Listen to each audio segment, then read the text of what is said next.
Hey guys, this is Melissa Zad for Into Boxing, and I am absolutely delighted to be joined by none other than Masood Abdullah. We're down at Times ABC. Maz, how are you doing? I'm good, great. Just feeling sharp and just not tapering down, but building up towards my fight. So you've got a fight coming up. It's on the Frank Warren show on the 16th of July, if I'm not mistaken. That's correct, yeah, 16th of July. I think it's on the undercard of Hamza Shiraz, Dennis McCann, I forget the other people, Nate Ball. But yeah. It's a good card. It's a really, really good card. You were last out a few months ago, if I'm not wrong. How did you find that performance? I mean, I was happy. The guy I thought was a tough guy, durable. I knew we weren't going to put him away early, so we had to continuously go through the rounds. I didn't think that deserved the stoppage, if I'm 100% honest. I think he was okay to continue.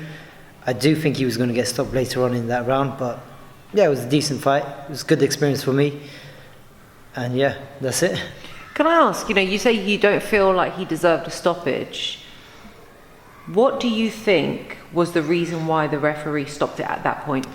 I think it's just accumulation of punishment. So, Two main factors. One, he wasn't firing back, so that whole round I think he maybe threw 2 shots back at me.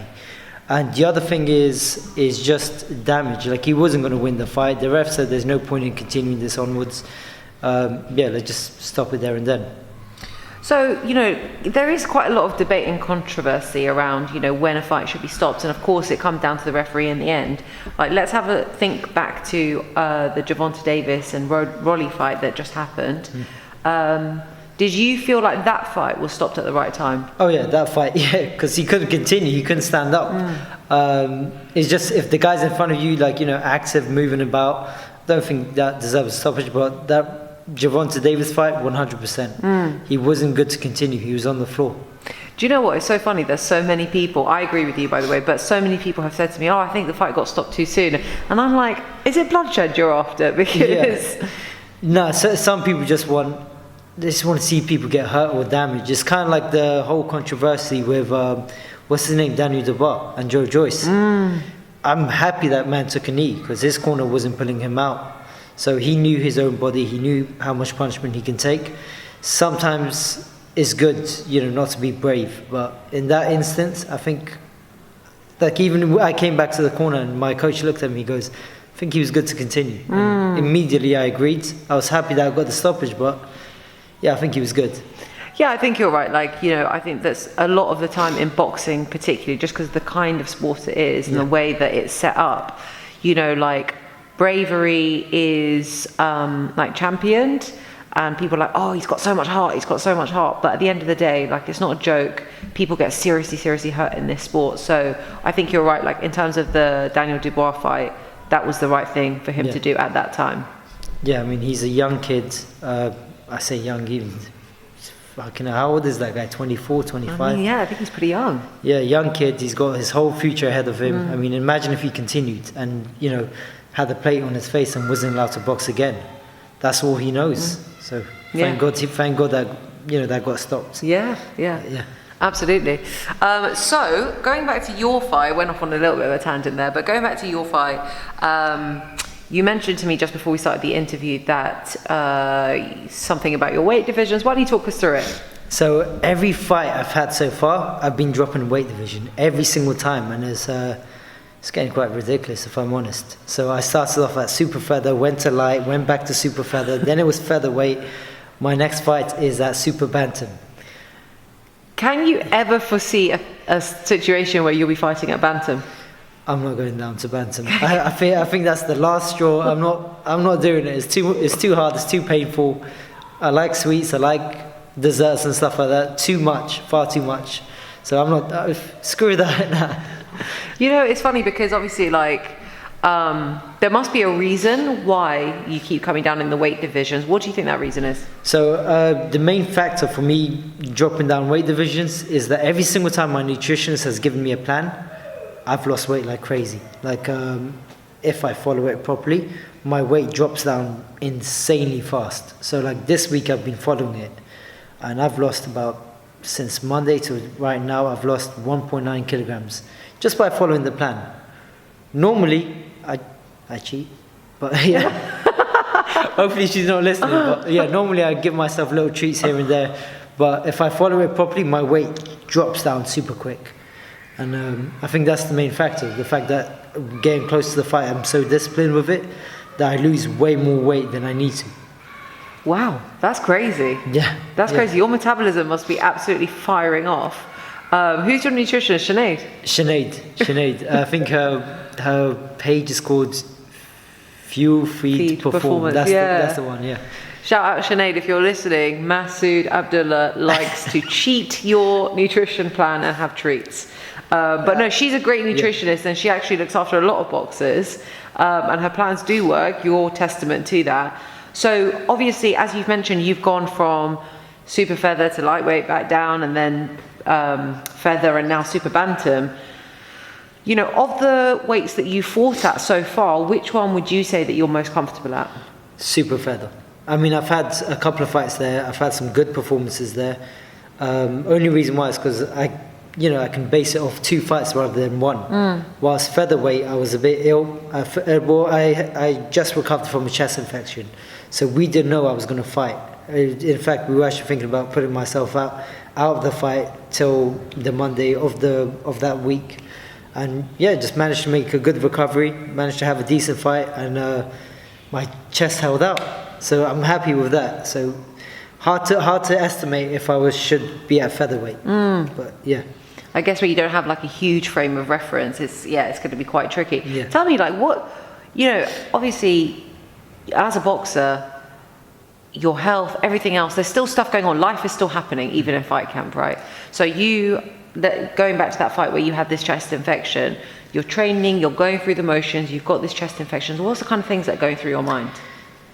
Just don't cancel the fight, because my fight was actually supposed to be in January, but the British board cancelled every show.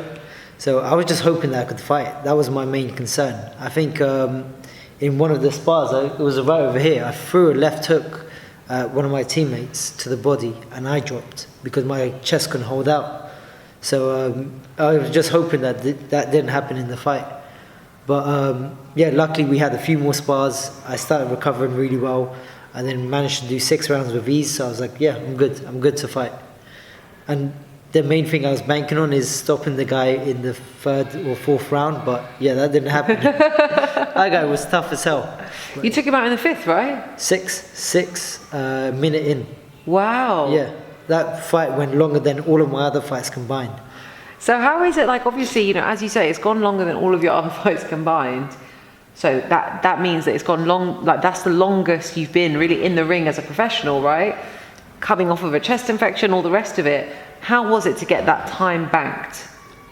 Extremely important, because every fight I have, I question my fitness. I question my durability. I question whether or not I can survive, or whether or not I can take a shot in the later rounds. And that fight was perfect, because not only did I stand with the guy, I traded, I moved about, and in the 6th round, every round I kept on having, I kept on going up a gear. So I was like, hang on a minute, I'm good to continue. I'm good to do this for 8-10 rounds, no issue.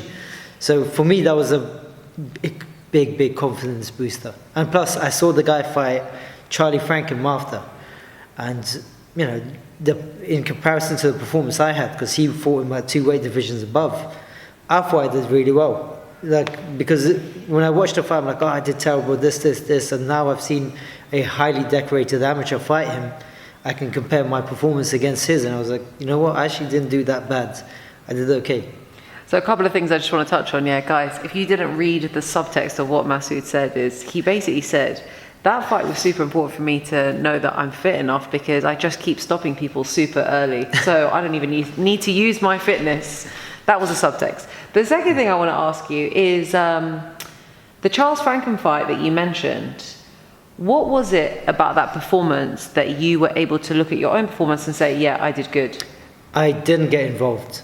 So Charles Franken, I think it was in the 3rd or 4th round, where he stood toe-to-toe with the guy and just traded shots, and I didn't do that. I kept him away. I'm a lot smaller as well. Kept him away, I got hit a lot less, and just was smarter with it. And I managed to get a stoppage whilst he didn't. Fair enough, he did get the knockdown, but I'm just happy I got a stoppage. So you don't think it was like, in terms of that performance, Charles Francom's performance, you know, being a highly decorated amateur and all the rest of it, you don't feel like that performance was the most intelligent use of boxing IQ?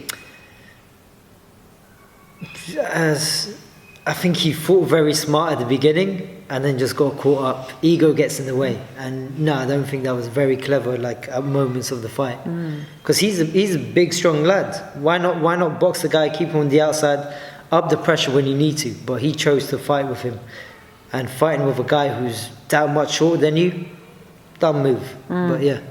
So Charles Francom is a super featherweight, right? Yes, super feather. I think that fight he came in at 133, 134. Would you ever consider going up to super feather to fight Charles Francom? I have no issue. I'm good, yeah. Charles Francom, you heard it here first. Mas has no issue. That would be, I think that would be quite an interesting fight actually, because I do rate Charles Francom quite a lot. And obviously, you know, I rate you as well. So I'd be quite excited to see that fight. Yeah, I mean, Charles Francom, I remember him back in the Islington days.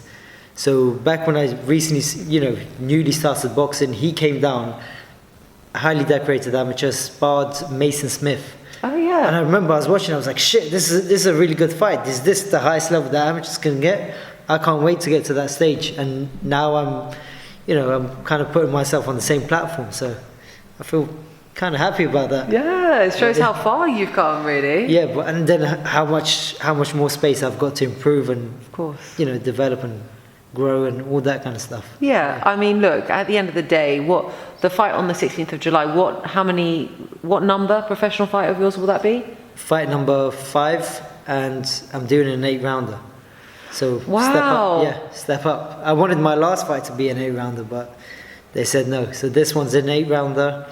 Hopefully next one 8-rounder again, and I'll make a decision on which weight I want to stay at, and then pursue that forward. So end of the year I want a belt. I don't care what belt it is. I just want to get a belt. So are we talking Southern area, or are you more like English, British level kind of thing? I really don't care. Southern area, English, WBC International, which apparently everyone's getting one of them now. So yeah, it's any one of the belts. Seeing as you got so many WBC International belts going, why don't you throw one Mas's way?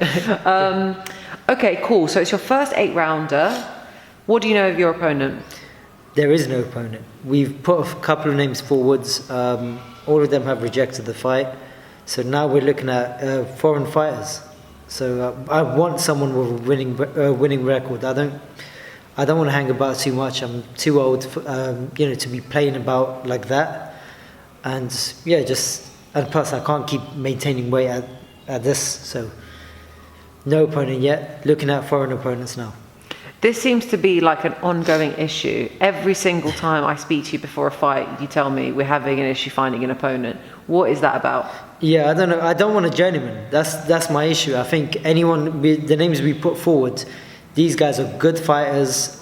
They've got really good records, like 14-0, 13-0, and stuff like that, or 16-2. These guys don't want to fight a guy who's 4-0.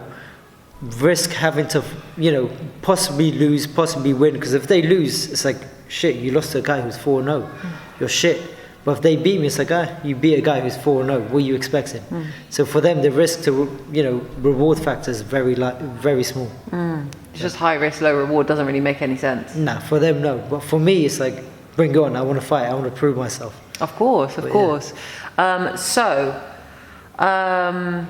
You don't have an opponent yet. Wonderful.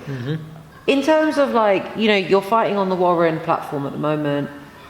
I know that there's a lot of there's a whole business behind boxing that a lot of people are not aware of the intricacies of. On your current contract, deal, whatever it is, do you have to sell tickets for your fight? I do, yes. Everyone has to sell tickets. Your performance is based on the amount of tickets you sell and how well you do in your fights. And then that's based on how well you're going to get promoted. And as you can see, I was on BT Sport once.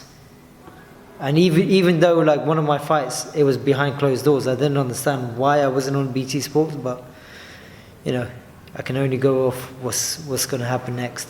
So what does that mean? So you weren't on BT Sport because you weren't selling enough tickets? Is that that's kind of what I'm reading from it? Well, that's what I'm getting from it, because they haven't given me an actual reason. So that's the only thing I can base it off. But however, there's been moments where like I fought behind closed doors. I wasn't on BT Sport, even though I was like a legitimate national champion. And I was one of the 3 people who had their debuts, and the other 2 were. Yeah. I remember exactly that fight, and I was thinking, why is, no disrespect, but what's his name, Adam and Mark, but yeah. Yeah, I was like, why are those lot on BT Sport? But Maz, who's 2-time? ABA and Tri-Nation champion. Yeah. And fastest time to do it. Yeah. So yeah. I was thinking, why is Maz not on BT Sport? So I don't understand. How are you supposed to sell these tickets if you're not being promoted? I don't know. So we'll see. We'll see what happens. The only thing I can do right now is just keep knocking down whoever's in front of me. Just have good performances, and then, make myself a demand, I guess. So, sorry, I'm just struggling to understand. So I'm going to ask again. But in terms of like, so what I assume is actually it should be Frank Warren Queensbury promoting you as your promoter, right? Yes, that's correct. Just don't know. I mean, we'll see what happens in the future, because hopefully I get more promotion. Hopefully I guess if I get a belt, they have no choice.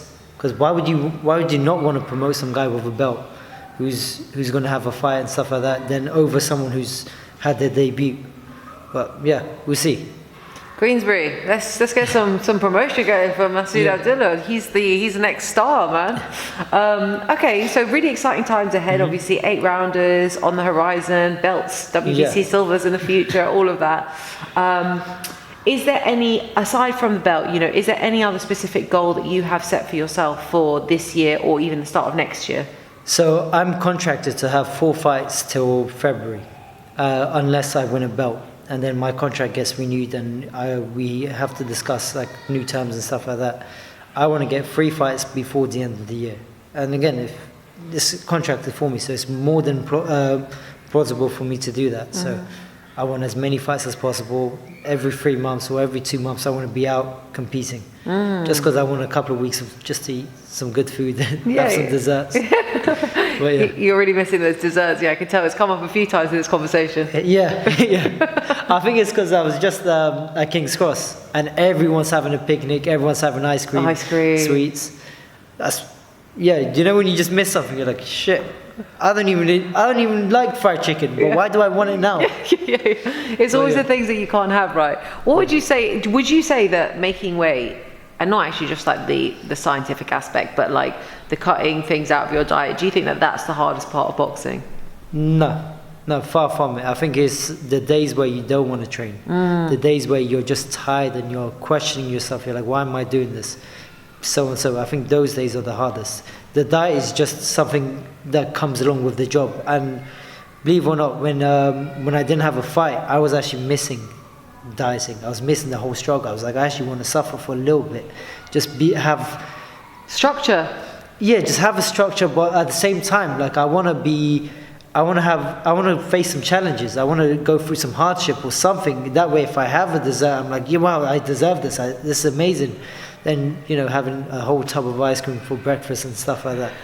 With no one to say anything to you. That's it. It's the limitations. So Maz, last question from me, or last couple of questions I should say. If you could pick 3 people to fight next year, who would those people be? Hard to say. 'Cause I don't know anyone in my weight division. That's not a good start, Mass, I'll be honest with you. I know the big names and everything. Like I know. Okay, I'll change the question. The question. Forget where you're at in your professional journey. Yeah. Forget all of that. Yeah. If you could have a dream opponent in and around your weight, could be a big name, could be a huge star. Who would that be? Who would you like to share the ring with? Honestly, let's say you said next year or something, I would like to fight Lee Woods. I've sparred with him a whole bunch of times. Really nice chap, but I want to test myself, because just want to test myself with the next champion. So that would be really good for me. But yeah, I know that won't happen. So It's okay. It's nice Yeah. to have aspirations. And then the last question I have for you is: did you catch the Kambosos Jr. Devin Haney fight, and what did you make of it? I did kind of what I expected. I expected David Haney to pop and move, show really masterclass of boxing and feet work, and I expected Kambosos to get frustrated, charge in, only throw single shots. But yeah, David Haney's a masterful boxer. Whilst Kambosos, if you fight with him like what's that guy's name? Lopez did, he's gonna win. Just because he's sharp, he's a little bit clever. He's not trying to knock you out with every punch. High output. High output, like styles make fights, and David Haney definitely had the style to make that fight his fight. Okay, I know I said last question, but this is my actual last Yeah. question. So if Devin Haney was to face Lomachenko, who would win? I've got Loma. I think he's too clever. I think his feet work is too good. It's too advanced, and he's not going to get dragged into Haney's game. Haney likes to wait. He's a little bit too patient, but Lomachenko's too clever, too smart. He's going to draw it out of him. He's going to force a counter and then counter the counter. And again, he's called the Matrix for a reason. But yeah, Loma definitely. That was the right answer. I agree with that Yeah. as well. Masood, best of luck for your fight on the 16th. Really looking forward to being there to watch it. Really looking forward to seeing what you achieve for the rest of the year. Thank you so much for your time. Thank you for having me.